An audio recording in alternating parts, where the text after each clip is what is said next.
त्रिवेणी यात्रा प्रयाग में हम क्यों जाते हैं? 3 वेड़ी, वेड़ी माने नदियाँ, 3 नदियाँ वहाँ, इसलिए उसको संगम त्रिवेणी बोलते हैं। संगम 2 नदियों के मिलने से बनता है और त्रिवेणी बनता है 3 नदियों के संगम से।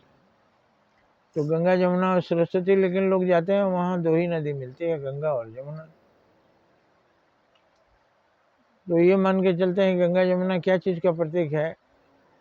उत्तर और दक्षिण से लोग आकर पहुँचते हैं, वहाँ संगम होता है, सभी जगह के लोग आते हैं, ये त्रिवेणी है।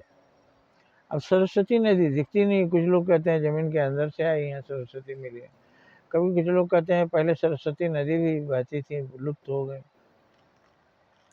लुप्त कहीं नहीं हुई और पहले भी शायद बहती नहीं थी, वही 2 नदी थी। विचारधारा यही थी कि संतों के दर्शन होंगे, विद्वानों के दर्शन होंगे, बड़े बड़े ज्ञानी लोग आएंगे, अपना प्रवचन से लोगों को सरस्वती स्नान कराएंगे। सरस्वती मैंने विद्या, ज्ञान।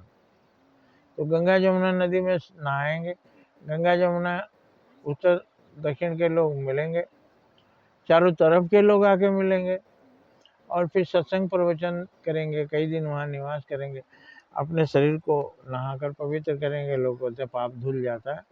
वहाँ जाके हम तो नहीं देखे कोई काला आदमी गोरा हो जाता है, या पाप कोई काला सा धब्बा है हाथ में जो नहाए छूट गया, वैसा नहीं है। तो पाप धुल जाते हैं, ऐसा मान के चलते हैं कि नहाएंगे, पवित्र भाव से गए हैं। जरूर हम वहाँ संकल्प लेते हैं कि हम अच्छा काम करेंगे, दान भी करते हैं, वस्त्र दान भी करते हैं लोग। बहुत से लोग कैंप लगा के सहायता करते हैं, बहुत से लोग खाना खिलाते हैं फ्री। और पंजाबियों का तो हर जगह में लंगर रहता है।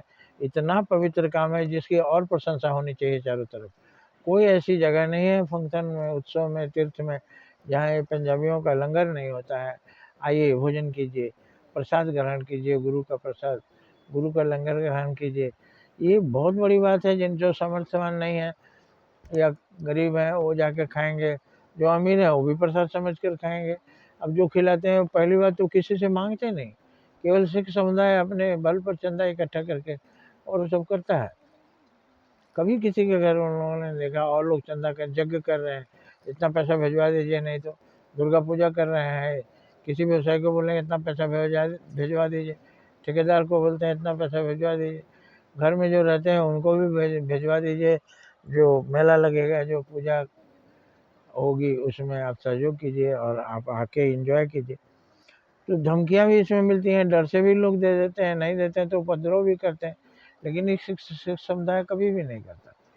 तो तीर्थों की यात्राओं में यही है, हम सीख के आते हैं, कुछ पॉजिटिव भी लेकर आते हैं, अपने जीवन को पवित्र करके आते हैं, और एक तरह से हम हज करके आते हैं, एक तरह से हम आत्मज्ञान प्राप्त करके आते हैं, एक तरह से हम पारस पत्थर से जाके छू के सोना बन के आते हैं।